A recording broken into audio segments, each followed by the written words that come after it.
कैसे हैं आप लोग। बायोलॉजी फर्स्ट ईयर चैप्टर 1 पे हम चल रहे हैं। ये हमारा I think third last topic है। डिजीज़ कंट्रोल की बात कर रहे थे। इसमें हमारे पास टॉपिक रह गया था third one, drug treatment and gene therapy. तो सपोज़ करें कि आपने प्रिवेंटिव मेजर्स भी यूज़ किए और वैक्सीनेशन भी यूज़ की और जो है ना वो फिर भी अगर वैक्सीन थी भी नहीं तो फिर भी किसी ना किसी वजह से किसी शख्स को डिज़ीज़ हो गई, तो अब उसको कंट्रोल कैसे करेंगे। तो ड्रग ट्रीटमेंट की अगर आप डेफिनेशन करने की कोशिश करें तो आप यूँ कह सकते हैं कि this is use of drugs to control या treat our diseases, right. Very simple. अच्छा, अब इसमें हमारे पास कौन कौन सी किस्म की ड्रग्स हैं। नंबर 1 हमारे पास है एंटीबायोटिक्स। तो डिफरेंट ड्रग्स हैं, डिपेंड करता है कि किस टाइप की डिज़ीज़ की हम बात कर रहे हैं, किस टाइप की पैथोजेनिक डिजीज़ की हम बात करें।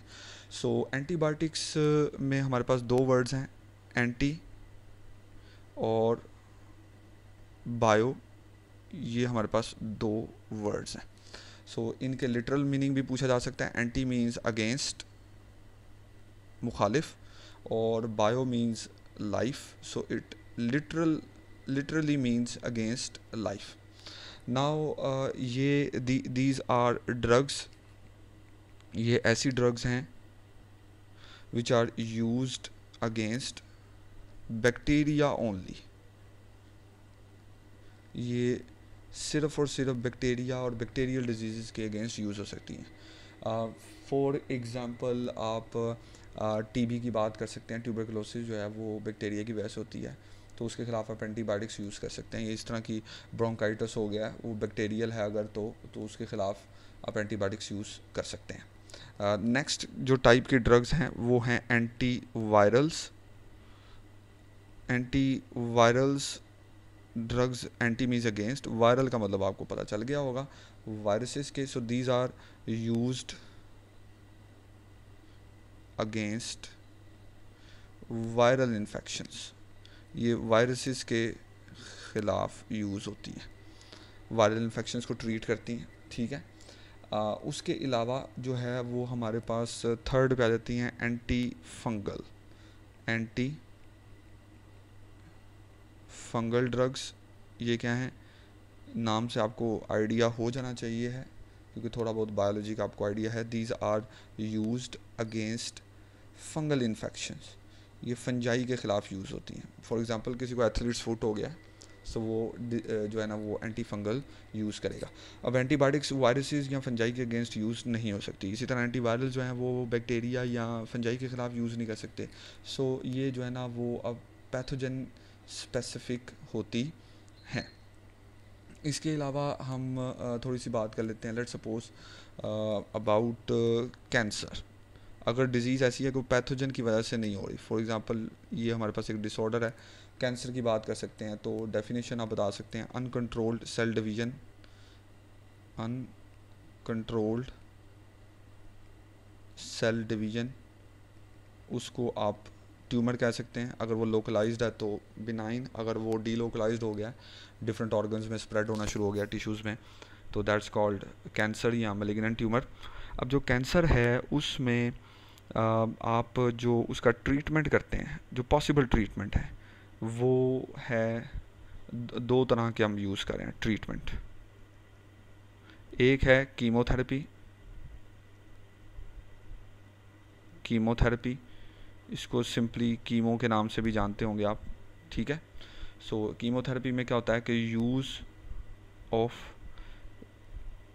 Chemical drugs to kill cancer cells. और सो इसका नुकसान क्या है, डिसएडवांटेज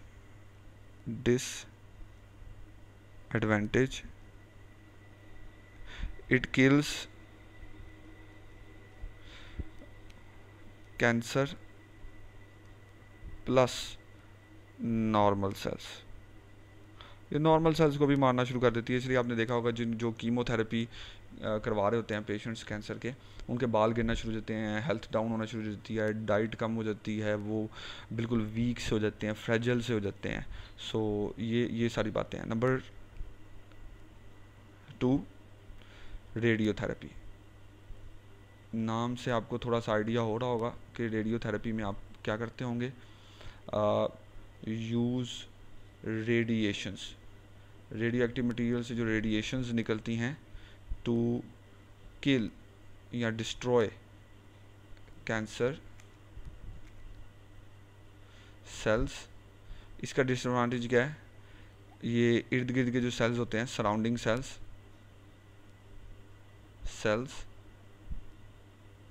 ऑल्सो डैमेज्ड, वो भी डैमेज हो जाते हैं, डिस्ट्रॉय हो जाते हैं, बर्न हो जाते हैं। सो ये हो गया। इसके बाद आगे चलते हैं। सपोज करें कि कोई डिज़ीज़ ऐसी है जो कि जेनेटिक डिज़ीज़ है, जेनेटिक डिज़ीज़ है या डिसऑर्डर है। जेनेटिक डिज़ीज़ की बजाय ना हम डिसऑर्डर का वर्ड यूज़ कर लेते हैं, दैट्स मोर अप्रोप्रिएट। अब ये क्या है, डिसऑर्डर या disease caused by genetic defect. Genes के अंदर कोई डिफेक्ट है जो कि पेरेंट्स से ट्रांसफ़र हो गया है, पेरेंट्स टू ऑफस्प्रिंग्स, चिल्ड्रन में ट्रांसफ़र हो गया, या उनमें ही म्यूटेशंस हुई हैं, उसकी वजह से वो जेनेटिक डिसऑर्डर हो गया। सो इसको कैसे आप ट्रीट करेंगे, इनका जो ट्रीटमेंट है उसके लिए आप जीन थेरेपी की एक टर्म इंट्रोड्यूस करवाई गई थी 20th सेंचुरी के ऑलमोस्ट एंड के पास, जीन थेरेपी। इसमें आपको वेग सी डेफिनेशन मैं बता देता हूँ, the process of replacing defective gene of patient with normal gene from a healthy person, normal gene from healthy person, तो दैट्स कॉल्ड जीन थेरेपी। इसमें हम क्या करते हैं कि आइसोलेट करते हैं normal gene, isolate normal gene from a healthy person, insert into patient, उसको पेशेंट में इंट्रोड्यूस करवाते हैं थ्रू आ वेक्टर, और उससे उसके सिम्टम्स कम हो सकते हैं। इसके अलावा लास्ट में अगर कोई एपिडेमिक, कोई पैंडेमिक, कोई इस तरह की चीज़ है तो उसके लिए आप जो है वो IDM integrated disease management use करते हैं। इसके बारे में हम पहले भी बात कर चुके हैं। इसमें आप क्या करते हैं, use of all possible methods of disease control and जो है ना वो आपने अवेयरनेस प्रोवाइड करनी है, provide awareness about disease and it's transmission, ताकि आप उस डिज़ीज़ को या कोई रिलेटेड ग्रुप डिजीज़ का कोई ग्रुप है तो उसको कंट्रोल कर सकें। सो ये सारे जो है ना वो मेथड्स आप यूज़ करते हैं टू कंट्रोल द डिजीज़। इसके बाद हमारा नेक्स्ट टॉपिक है जो इसी टॉपिक के अंदर ही मेंशन किया हुआ है, दैट्स क्लोनिंग। उसको हम एक अलग क्लिप में देखते हैं। सो सी यू नेक्स्ट टाइम। और अगर अभी तक आपने चैनल सब्सक्राइब नहीं किया तो काइंडली कर दें, लाइक करें, कोई कमेंट करें, कोई सजेशंस हैं तो वो प्रोवाइड करें, अगर कोई इश्यूज़ हैं तो वो आप बता सकते हैं। जल्दी ही हम चैप्टर 1 ख़त्म करते साथ ही 14 पे चलेंगे, क्योंकि कुछ स्टूडेंट्स ने रिक्वेस्ट की थी कि काइंडली सर जल्द जल्द चैप्टर 14 करा दें।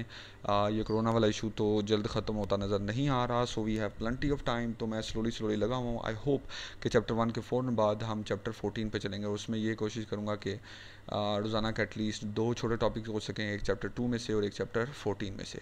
सो सी यू नेक्स्ट टाइम।